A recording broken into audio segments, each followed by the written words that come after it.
காரணமாக இந்த கட்சியெல்லாம் ஒரு இணைப்பு எப்படி இருக்குன்னா ஒரு சம்பிரதாயமாக இருக்கும். ஒரு கட்சியை என்ன பதவி கிடைக்கும் இருக்கும்.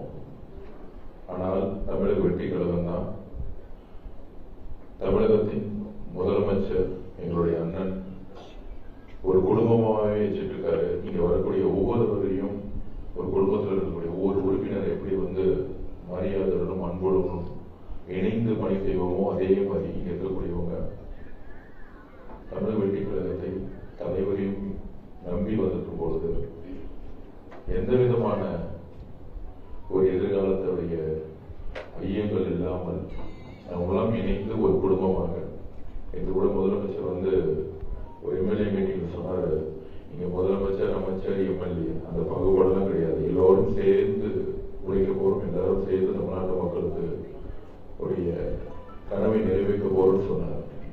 அப்படி ஒரு சமத்துவமான தலைமை, ஒரு சமத்துவமான தோழர்கள் இருக்கக்கூடிய கட்சி தமிழக வெற்றி கழகம். குறிப்பாக பல்வேறு மேடைகள் சொல்லியிருக்கேன். அதிமுகவுடைய தொண்டர்கள் குறிப்பாக புரட்சித் தலைவர் அம்மா அவர்களுடைய இறப்புக்கு அப்புறம் தன்னுடைய எதிர்காலத்தை நம்பிக்கை இழந்த பொழுது 2027 தமிழக வெற்றி கழகத்துடைய வெற்றிக்கு முக்கியமாக உழைத்தார்கள். அதை நாங்கள் ஃபீல்ட்ல பார்த்திருக்கோம். அப்படி புரட்சித் தலைவர் அம்மாவுக்கு அப்புறம் நம்பிக்கையாக பார்க்கக்கூடிய ஒரே தலைமை எங்களுடைய தலைவர் மாண்புமிகு முதலமைச்சர் தமிழக வெற்றி கழகமும் அதிமுகவும் மாறுபட்ட கட்சி கிடையாது.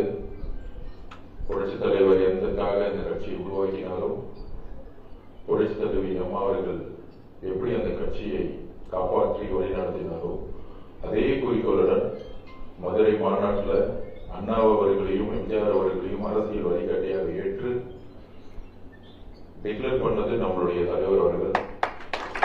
அதனால இருக்கக்கூடிய அனைத்து அதிமுக உடைய சட்டமன்ற உறுப்பினர்களும் ஒன்றியம் கிளைகளுக்கும் நகரம் மாவட்ட செயலாளர்கள் எல்லோரும் இதுதான் உண்மையான உங்களுடைய வீடு, நாமெல்லாம் சேர்ந்து பயணிப்போம். என்ன மாதிரி அரசியல் சூழ்நிலைன்னு உங்களுக்கு தெரியும். கூடிய இந்த லாஸ்ட் டைம் மதுரா நகரத்துல கூட பேசியிருப்போம், நீங்க பார்த்திருப்பீங்க. திமுகவும் அதிமுகவும் இணைந்து விட்டது. நீங்க சட்டசபையில பாத்தீங்கன்னா கூட 2 பேரும் சேர்ந்துதான் உட்கார்ந்து பேசிட்டு இருப்பாங்க. நாளைக்கெல்லாம் சேர்த்து பேசும்போது ஒரே மாதிரி பேசுவாங்க. உதயநிதி பேசுவார், அடுத்தது இபிஎஸ் பழனிசாமி அதே மாதிரி 2 பேரும் சேர்ந்து பேசுவாங்க. ஒரே ஸ்கிரிப்ட் தான் 2 பேருக்கும். இன்னைக்கு கூட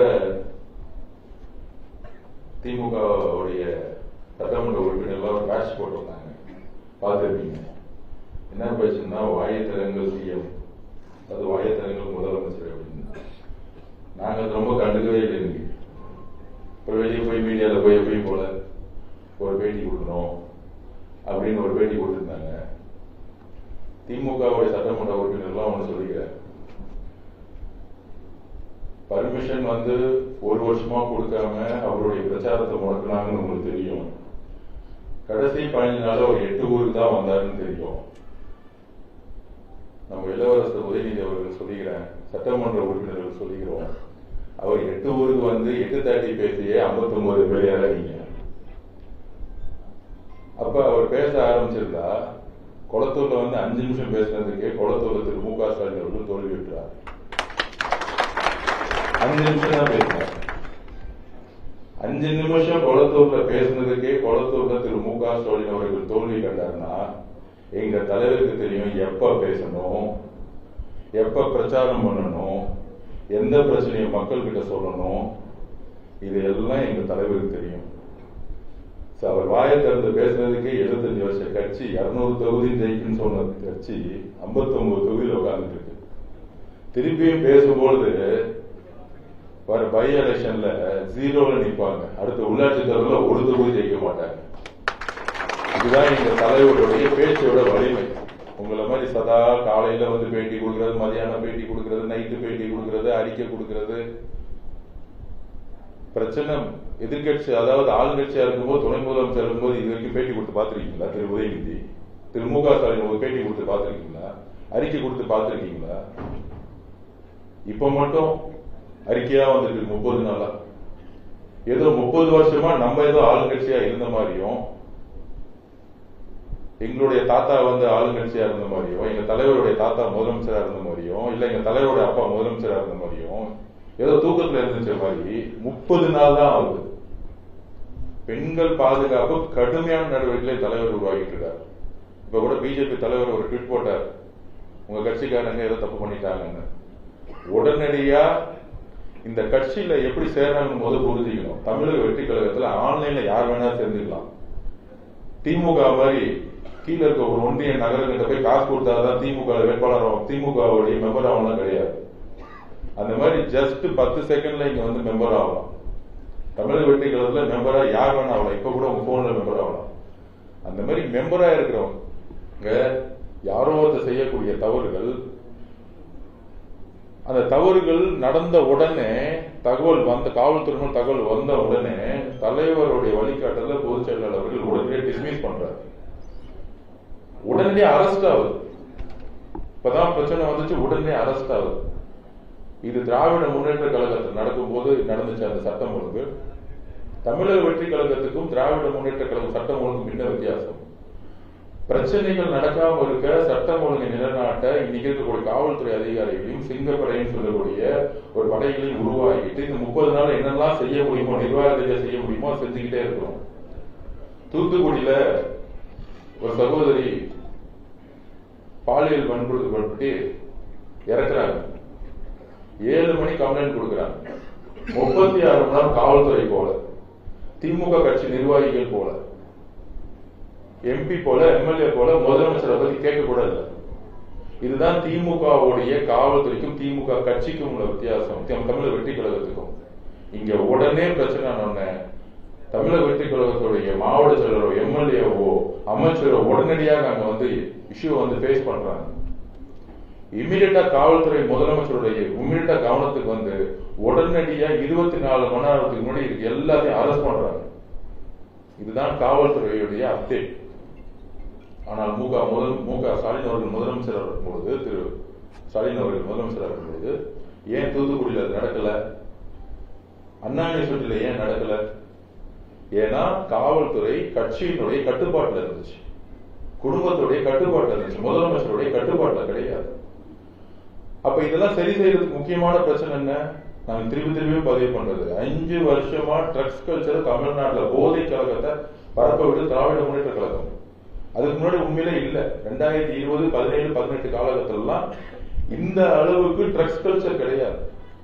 ட்ரக்ஸும் போதையும் தமிழ்நாட்டில் கிடையாது. ஆனா இந்த 5 வருஷமா ட்ரக்ஸ் கல்ச்சரை எந்த விதமான விசாரணை அமைப்புகளை வச்சு கண்ட்ரோல் பண்ணாம, காவல்துறை வச்சு முடக்காம, 15 வயசு 13 வயசு ஸ்கூல்ல கூட கிடைக்கிற அளவுக்கு கஞ்சாவையும் ட்ரக்ஸையும் அதிகமா விட்டது திராவிட முன்னேற்ற கழகத்துடைய மிகப்பெரிய ஃபெயிலியர். திரு மு க ஸ்டாலின் அவர்களோ துணை முதலமைச்சர் திரு உதயநிதி அவர்களோ ஒரே ஒரு ரிவ்யூ மீட்டிங் போட்டு எப்படி ட்ரக்ஸையும் போதை கலாச்சாரத்தை ஒழிக்கணும்னு கடுமையா ஏதாச்சும் வந்து ஒரு சட்டம் போட்டு சிறப்பு படையை உருவாக்கியோ கடுமையா வந்து ஏதாச்சும் பண்ணிருக்காங்களா? எந்த விதமான நிர்வாகமும் பண்ணவே இல்லை, அதை பத்தி கண்டுக்கவே இல்லை. இவ்வளவு பெரிய போதை பழக்கம் இருக்கும்போது ஒரு எம்எல்ஏ கவுன்சில் தெரியாம நடந்திருக்குமா? அப்ப இந்த 30 நாள்ல கடுமையான சட்டங்களையும் கடுமையான காவல்துறையும் வச்சு அது வந்து எந்த அளவுக்கு ட்ரக்ஸை ஒழிக்கணுமோ, ஒவ்வொரு தெருவா ட்ரக்ஸ் இருக்கு. சில தெருவுக்குலாம் போகும்போது என்னுடைய தொகுதியிலேயே தாய்மார்கள் சொல்றாங்க 9 மணிக்கு இங்கதான் வந்து கஞ்சா அடிக்கிறாங்க பசங்க. அப்ப தாய்மார்கள் வந்து அவ்வளவு பெரிய பிரச்சனையை இந்த 5 வருஷத்துல உருவாக்கி இருக்காங்க. 30 நாள் கடுமையான சட்டங்களும் காவல்துறையும் கடுமையான அழுத்தம் கொடுத்து அதை வந்து சரி செஞ்சுட்டு இருக்கோம். அதனால தவறு செய்து கடந்த 30 வருஷமா ஆட்சி செஞ்சு ஒரே குடும்பம் ஒரே கொள்ளையடிக்கிற ஒரு விஷயத்தை உருவாக்கிட்டு நீ 30 நாள் வந்து அரசை பார்த்து இன்னைக்கு வாயை திறந்த சிஎம்னு சொல்றாங்க. அவர் திறந்ததுக்கு தான் நீங்க எதிர்கட்சியா உட்கார்ந்துட்டு இருக்கீங்க. அடுத்து திறக்கும் போது தெரியும், சட்டசபையில் அவர் வாயை திறக்கும் போது தெரியும் என்ன மாதிரி கேள்விகள். இன்னைக்கு எவ்வளவு அழகான ஆளுநர் உடைய உரை, அது ஆளுநர் உரைன்னு நம்ம வந்து மரபுபடி சொல்லலாம். அது எங்கள் தலைவருடைய, எங்கள் முதலமைச்சர் சி ஜோசப் விஜய் அவர்களுடைய ஒவ்வொரு வார்த்தையும் தமிழகத்தினுடைய கனவு, மக்களுடைய எண்ணங்கள். அதுலயும் முக்கியமான ஒரு விஷயம் என்ன, இன்னைக்கு திராவிட முன்னேற்ற கழகம் சாதிவாரி கணக்கெடுப்பை நடத்துங்கன்னு கூட்டணி கட்சிகள் எல்லா தலைவர்களும், பிசிகே முதற்கொண்டு, காங்கிரஸ் முதற்கொண்டு, கம்யூனிஸ்ட் முதற்கொண்டு எல்லா தலைவர்களும் சொன்னாங்க. இதுதான் மக்களுடைய எதிர்பார்ப்பா இருந்துச்சு. எங்களுடைய தலைவர் முதல் மாநாட்டில் சாதிவாரி கணக்கெடுப்பை தமிழ்நாட்டில் நடத்த வேண்டும் டிக்ளேர் பண்ணார், ஒரு கொள்கை முடிவாக. ஆனா திரு மு க ஸ்டாலின் சமூக நீதி பேசக்கூடிய திராவிட முன்னேற்ற கழகம் அதை பத்தி கேட்டா ஒன்றிய அரசு தான் சர்வே நடத்தணும், மக்கள் கணக்கு பாப்புலேஷன் சர்வேயோட சேர்ந்து கேஸ்ட் சர்வே நடக்கணும், எக்கனாமிக் சர்வே நடக்கணும். ஆனா காங்கிரஸ் ஆளும் ஆளக்கூடிய தெலுங்கானால சோசியோ எக்கனாமிக் கேஸ்ட் சர்வே எல்லாத்தையும் சேர்ந்து நடத்தினாங்க. சமூக பொருளாதார சாதிய கணக்காய்வு அவங்க எடுத்து நடத்தி முடிச்சிட்டாங்க. அது கர்நாடகா நடத்தினாங்க, வெஸ்ட் பெங்கால் பிளான் பண்ணாங்க, பீகார் நடத்தி முடிச்சாங்க. சமூக நீதி பேசக்கூடியவங்க எல்லாம் நடத்தும் பொழுது ஏன் தமிழ்நாட்டில் நடத்தல அப்படின்னு கேட்டா பதிலே கிடையாது. எப்ப பார்த்தாலும் பிஜேபி ஒன்றிய அரசு நடத்தணும். ஒரு சாதிவாரி கணக்கெடுப்பு நடத்துறதுக்கு, ஒரு ஆய்வறிக்கை நடத்துறதுக்கு தமிழக அரசால் செய்ய முடியும். இதுதான் மற்ற மாநில அரசுகள் செஞ்சிருக்கு. ஏன் இது வரைக்கும் திரு மு க ஸ்டாலின் அவர்கள் செய்யல? அதை பத்தி பேச மாட்டாங்க. இல்ல நாளைக்கு பேசும்பொழுது எதிர்கட்சி தலைவராக இருக்கக்கூடிய இளவரசர் உதயநிதி அவர்கள் சட்டசபையில விளக்கம் கொடுக்கும். ஏன் சாதிவாரி கணக்கெடுப்பை நாங்கள் நடத்தவில்லை? மக்கள் முன்பு சட்டசபையில் தெளிவாக பேசணும். இந்த மாதிரி ஒரு முதலமைச்சரை கிண்டல் பண்றதும் கேலி பண்றதும் அது அரசியல் இல்ல. உண்மையான கொள்கை அரசியலையும் திட்டங்களையும் பாலிசியும் பேசக்கூடிய இடத்துல திமுக வரணும். இன்னும் ஒரு கட்சியை தனிப்பட்ட முறையில தாக்குறதும் அந்த தலைவர்களை தாக்குறது அரசியல் மக்கள் தூக்கி போட்டுட்டாங்க. இப்பயாச்சும் கொஞ்சம் திருந்துங்க, பாலிசியை பத்தி பேசுங்க, கொள்கையை பத்தி பேசுங்க. உங்க ஆட்சியில ஏன் இது செய்யல? இன்னைக்கு முதல் உரையிலேயே எங்களுடைய தலைவர் திரு சி ஜோசப் அவர்கள் எங்களுடைய முதல்வர் டிக்ளேர் பண்ணிட்டாரு, சாதிவாரி கணக்கெடுப்பை நடத்தணும். அத பேர் கூட எவ்வளவு அழகா மாத்திருக்காரு பாருங்க. சாதிவாரி கணக்கெடுப்பு அல்ல, சமூக நீதி கணக்கெடுப்புன்னு சொல்லிருக்காரு. இதுக்கு மேல என்ன தெளிவு வேணும்? எங்க தலைவருக்கு கொள்கையை உருவாக்குறதுக்கு பெரியார் அவர்களும் அம்பேத்கர் அவர்களும் கனவு கண்ட சாதிவாரி கணக்கெடுப்புன்னு சொன்னாங்க. சாதி வந்துருன்னு எங்களுடைய முதலமைச்சர் ஆளுநர் உரையில ஒவ்வொரு வரியா அதை எழுதி அரசனுடைய கொள்கை முடிவுல தான் ஆளுநர் படிக்க முடியும். அவரு சொந்த வார்த்தையில் எழுத முடியாது. அப்படி எங்க முதலமைச்சரால் எங்களுடைய தலைவர், தமிழக வெற்றி கழகத்துடைய தலைவர், அவரால் உருவாக்கப்பட்ட உரை, ஒவ்வொரு எழுத்துக்களும் அவரால் உருவாக்கப்பட்ட உரை, அதில் சாதிவாரி கணக்கெடுப்புன்னு சொல்லாம சமூக நீதி கணக்கெடுப்புன்னு சொன்னதிலேயே பெரியாரோட கனவை எப்பயே நிறைவேறிட்டார். 75 வருஷமா கட்சி ஆரம்பிச்சு பெரியார் அவர்களை ஃபாலோ பண்றேன்னு, அண்ணா அவர்களை ஃபாலோ பண்றேன்னு சும்மா பெயரெல்லாம் வச்சுட்டு சொன்ன திராவிட முன்னேற்ற கழகம் கொள்கை கட்சி எங்க இருக்கு? அது நிறைவேற்றாம 5 வருஷம் நிறைவேற்றாம எங்க இருக்கு? ஆளுநருடைய முதல் நாள், சட்டசபையோட முதல் நாள் கூட்டத்திலேயே சமூக நீதி கணக்கெடுப்பு, அதாவது கேஸ்ட் சர்வே அப்படின்னு சொன்ன எங்களுடைய தலைவருடைய ஆட்சி எங்க இருக்கு? இதுதான் உண்மையான மக்களாட்சி, சமூக நீதி அரசு. அதோட சேர்ந்து எல்லாத்தையுமே டிக்ளேர் பண்ணிட்டாரு. ஒரு அரசு எப்படி இருக்கணும்? ஆமா, நீட் தேர்வுக்கு நாங்கள் எதிராக இருக்கிறோம், கல்வியை மாநில பட்டியலில் கொண்டு வாங்க, ஒன்றிய அரசு பட்டியல் இருக்கக்கூடாது, மாநில பட்டியலுடைய உரிமை கொண்டு வாங்க, ஸ்டேட் அட்டானமி பத்தி அதை தெளிவா பேசியிருக்கிறார். அடுத்தது மேகதாது இஷ்யூ பத்தி தெளிவான நிலைப்பாடு. நாங்க பிரைம் மினிஸ்டர் பார்க்கும் பொழுது நாங்க சொல்லியிருக்கோம், மேகதாது அணை கட்டக்கூடாது, 2 மாநிலங்களுக்கும் சேர்ந்து ஒரு நல்ல முடிவு எடுக்கணும், 2 விவசாயிகளுடைய வாழ்க்கையும் முக்கியம், இதுல அரசியல் இருக்கக்கூடாது, தண்ணீர்ல அரசியல் கலக்கக்கூடாது, அந்த முடிவு. அடுத்து முல்லை பெரியாறு பத்தி கேரளால என்ன மெசேஜ் கொடுக்கணும், எங்களுடைய நிலைப்பாடு என்ன, விவசாயிகளுக்காக என்ன நிலைப்பாடு, அப்படி ஒவ்வொரு விஷயமா. இருமொழி கொள்கை, அண்ணா உருவாக்கிய இருமொழி கொள்கையில் நாங்கள் எந்த அளவுக்கு உறுதியாக இருக்கிறோம். கல்விக்காக சுமார் 3000 கோடி ரூபாய் நீங்க கொடுக்கலனாலும் எங்களுடைய இருமொழி கொள்கையில் நாங்கள் உறுதியாக இருக்கிறோம் சொன்னது எங்களுடைய தலைவர் முதலமைச்சர். வரிசையாக 54 பேஜ்ல அடுத்த 5 வருஷம் அரசு எப்படி இருக்க போகுதுன்னு ஒரே நிமிஷத்துல 40 நிமிஷத்துல முடிச்சிட்டாரு. நீங்க டெய்லி கதறிக்கிட்டே இருங்க, டெய்லி அழுதுகிட்டே இருங்க, டெய்லி 100 பேட்டி கொடுத்துட்டே இருங்க. கொள்கை என்ன, அரசு எப்படி நடக்க போடுது, அதை செயல்படுத்தக்கூடிய திட்டங்கள் என்ன, அமைதியா இருந்து இந்த மாதிரி டெலிவரி பண்ணிட்டு போயிட்டே இருப்பார். அமைதியா இருந்துதான் ஆட்சி மாற்றத்தை உருவாக்குனார். எங்க பேசணும்னு எங்க தலைவருக்கு தெரியும். அப்படி பேசும்போதுதான் நான் திருப்பி சொல்றேன், தேர்தல் அரசியலில் நீங்கள் ஒரு நேரத்துல 10% கூட திராவிட முன்னேற்ற கழகம் இருக்காது. இது 20% வந்துட்டாங்க, 31% எடுத்திருக்காங்க. எப்படி வந்திருக்காங்க? 26 கட்சி கூட்டணி வச்சு தொகுதிக்கு 40 கோடி செலவு பண்ணி, சில தொகுதியில் 100 கோடி,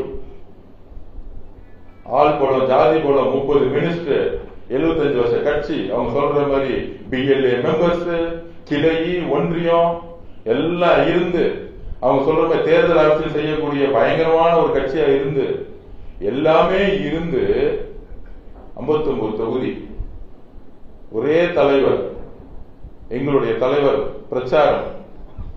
கட்சியில பெரிய சீனியர்ஸ் எல்லாம் கிடையாது, ஆனந்த் அண்ணன் ஒரு 10 பேர் இருப்பாங்க. அதுக்கப்புறம் தொண்டர்கள், எங்க பார்த்தாலும் தொண்டர்கள், இளைஞர்கள், அதோடு சேர்ந்து தமிழகத்துடைய ஒட்டுமொத்த பெண்களுடைய சப்போர்ட். அது அவங்க எலெக்ஷன் ரிசல்ட் வரைக்கும் புரியல. 5000 ரூபாய் காசு கொடுத்தா பெண்கள் ஓட்டு போட்டுரும், கடைசி நாள்ல கோடைக்கால காசுன்னு கொடுத்துட்டாங்க டூர் போறது. அந்த மாதிரி இந்த மாதிரி 5000 ரூபாய் காசு கொடுத்து, கவர்மெண்ட் காசு கொடுத்து மட்டும் இல்ல, கட்சி 4000 ரூபாய் 5000 ரூபாய் ஓட்டு காசு கொடுத்து அவ்வளவு செலவு பண்ணி 59 தொகுதி ஜெயிச்சு 31%. திமுக தவிர மித்த எல்லா கட்சி, காங்கிரஸ், கம்யூனிஸ்ட், விசிகே, முஸ்லீம் கட்சி எல்லாம் சேர்த்தா ஒரு 15% இருக்குமா? இல்ல 10% கூட வச்சுக்குவோம், கம்மியாவே வச்சுக்குவோம் அவங்களுக்காக, திமுக 10% நீ மைனஸ் பண்ணா திமுக 20% தான் இருக்கு. இவங்க நம்ம தலைவரையும் நம்மளையும் திட்ட நாங்க பதில் கொடுக்கவே மாட்டோம். நேற்று கூட டிவியில முக்கியமான ஒரு ரிப்போர்ட் கேட்டார், திமுக பேசிட்டே இருக்காங்க, நீங்க பதில் கொடுக்கவே மாட்டேங்கிறீங்க. நான் திருப்பி சிரிச்சுட்டே சொன்னேன், இன்னைக்கு ஆளுநர் உரையை நல்லா பாருங்க காலையில, அதுல எங்க தலைவர் பதில் கொடுத்துருவார். மக்களுக்கான பதில் இன்னைக்கு வரும், சட்டசபையில வரும். அவர் கடைசி நாள்ல பேசுவார்ல, அன்னைக்கு பாருங்க அவர் எப்படி பேசுவார் பாருங்க. சட்டசபையில மக்கள் முன்பு பேசிட்டு போயிட்டே இருப்பார். இது அவருடைய நிர்வாகம். மக்கள்கிட்ட என்ன பேசணும், எப்படி கொண்டு போகணும்னு தலைவருக்கு தெரியும். ஒரு தலைமையோட வெற்றி அதுதான். அந்த வெற்றினாலதான் எந்த விதமான தொலைக்காட்சிகள் சப்போர்ட் இல்லாம, பேப்பர்கள் சப்போர்ட் இல்லாம தமிழக பெண்கள் இந்த வெற்றியை தமிழக வெற்றிகளுக்கு உருவாக்குறாங்க. இந்த ரீல்ஸ், சோசியல் மீடியால ஜெயிச்சுன்னு சொல்றாங்களே, உண்மையாக 1000 கோடி ரூபாய்க்கு மேல செலவு பண்ணது திமுக தான். இந்த சோசியல் மீடியாவுக்கு உங்களுக்கே தெரியும். யூடியூப்ல எங்க பார்த்தாலும் ஸ்டாலின் தான் வராருன்னு சொன்னாரு, திருப்பி ஸ்டாலின் தான் மீண்டு வராருன்னு திருப்பி போட்டு காமிச்சது யாரு? அவங்க தானே செலவு பண்ணாங்க, திமுக தானே செலவு பண்ணாங்க. நம்ம ஏதாவது செலவு பண்ணிருப்போமா டிவிக்கு எங்கேயாச்சும்? ஏன்னா அவர் பேசினா எல்லா இடத்துலயும் அவரு தான் இருக்கிறார், செலவு பண்ணாமலே. இதுதான் இயற்கை, இதுதான் எழுச்சி.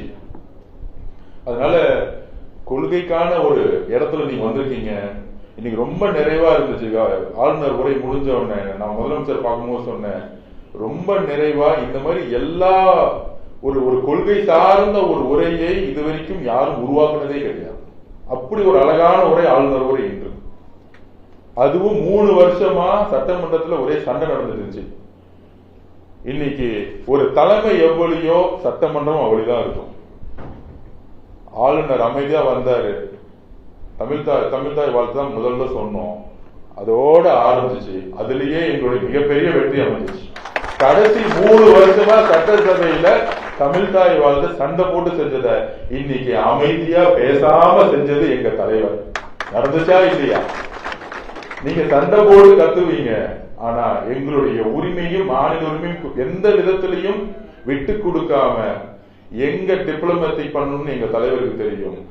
அந்த அளவிற்கு மாநில உரிமையை விட்டு கொடுக்காமல் தன் உயிராக கருதிய தமிழ்தாய் வாழ்த்தை எங்கள் உயிருக்கு நிகரம் தமிழ்தாய் வாழ்த்தை முதலில் ஒழித்து அமைதியாக அதே நேரத்தில் வெற்றியாக முடித்தது தமிழக வெற்றி கழகத்தோட எங்களுடைய தலைவர் மாண்பு முதலமைச்சர். அதனால அதுக்கப்புறம் நம்ம தோழரை பத்தி சொல்லணும். ஒரு திடீர்னு ஒரு கொஸ்டின் வரும்பொழுது, கம்யூனிஸ்ட் தோழர் இங்க சேர்ந்துட்டாரு, உங்க கூட தான் இருக்காங்க கம்யூனிஸ்ட் கட்சிகள்லாம் அப்படின்னு.